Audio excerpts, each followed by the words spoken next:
Bienvenue sur Funambule, aujourd'hui on va parler de Mickey et l'océan perdu par Filippo et Camboni et c'est édité chez Glénat.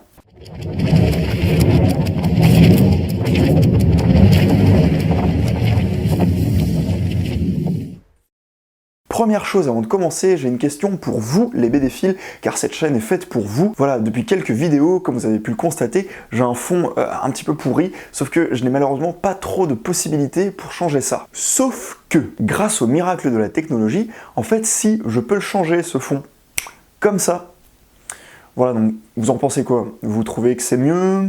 Est-ce que c'est pas un peu surchargé? Vous préférez comme ça ou comme ça? Voilà, donc c'est ma question, n'hésitez pas à me dire ce que vous en pensez dans les commentaires, et en fonction, je m'adapterai pour les prochaines vidéos. Et on revient à nos moutons avec Mickey et l'océan perdu, qui s'inscrit en fait dans une collection de reprises du personnage de Mickey par une flopée d'auteurs, tous plus talentueux les uns que les autres. Et cette fois-ci, c'est au tour de Filippo et Camboni, deux auteurs italiens, connus notamment pour la série Le Voyage Extraordinaire, qui met en avant un univers steampunk. Et le steampunk, justement, c'est véritablement la marque de fabrique de ce duo. On découvre donc un Mickey dans un monde lui aussi très steampunk. Mais alors, qu'est-ce que c'est que le steampunk, justement? C'est un courant artistique fortement lié à la première révolution industrielle au 19e siècle, notamment avec l'utilisation massive de machines à vapeur, d'où le préfixe steam, qui veut dire vapeur en anglais. On retrouve donc, tant dans le style vestimentaire des personnages que dans les nombreuses machines qu'ils utilisent, des matériaux dits nobles, tels qu'ils étaient utilisés à cette époque.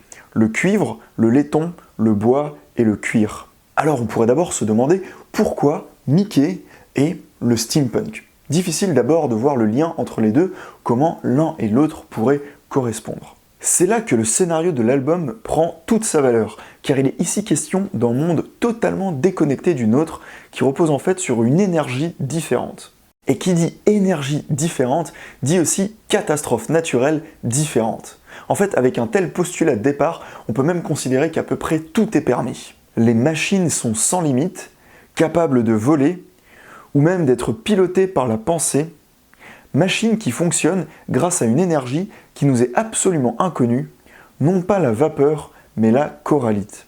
Donc, vous mélangez une machinerie sans limite avec une énergie qui, en plus d'être inconnue, est disponible en très grande quantité, ça vous donne un potentiel énorme pour une catastrophe naturelle, elle aussi sans limite. Et Filippo et Camboni ne vont pas s'en priver, puisqu'ils nous proposent ici d'annuler la gravité d'un océan. Et même de l'eau en général, sans poids. Voilà, je vous laisse un petit peu imaginer ce que ça peut donner.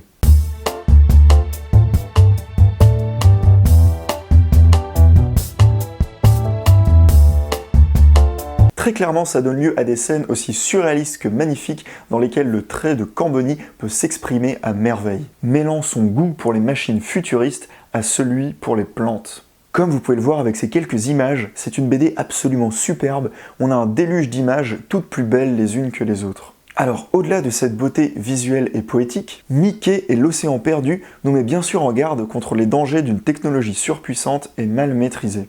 Mais nous montre aussi comment, dans un contexte extraordinaire, les relations sont elles aussi mises à l'épreuve et changent complètement. C'est ce qu'on voit avec le changement de comportement des personnages qui nous sont familiers à tous. On connaît déjà les relations de Mickey, Minnie, Dingo et Patibulaire, et on voit tout ça évoluer avec la catastrophe, en particulier concernant Pat. Comme si, tout comme les règles de la physique sont soudain radicalement modifiées, de la même manière, la rivalité entre Mickey et Pat, elle aussi, s'en trouve changée. Ainsi, Mickey et l'océan perdu ne nous parlent pas seulement d'une catastrophe planétaire, mais nous montrent aussi comment des changements globaux se ressentent aussi à l'échelle d'un petit groupe, voire même à l'échelle d'un simple duo. C'est donc, d'une certaine manière, l'écho du général sur le particulier dans un univers qui nous emporte par sa beauté, sa poésie et sa magie. C'est la fin de cet épisode de Funambule, j'espère qu'il vous a plu. Si c'est le cas, n'hésitez pas à liker, à commenter, à vous abonner, à suggérer des BD dans les commentaires. Et si vous partagez, c'est le top du top. À bientôt et bonne lecture.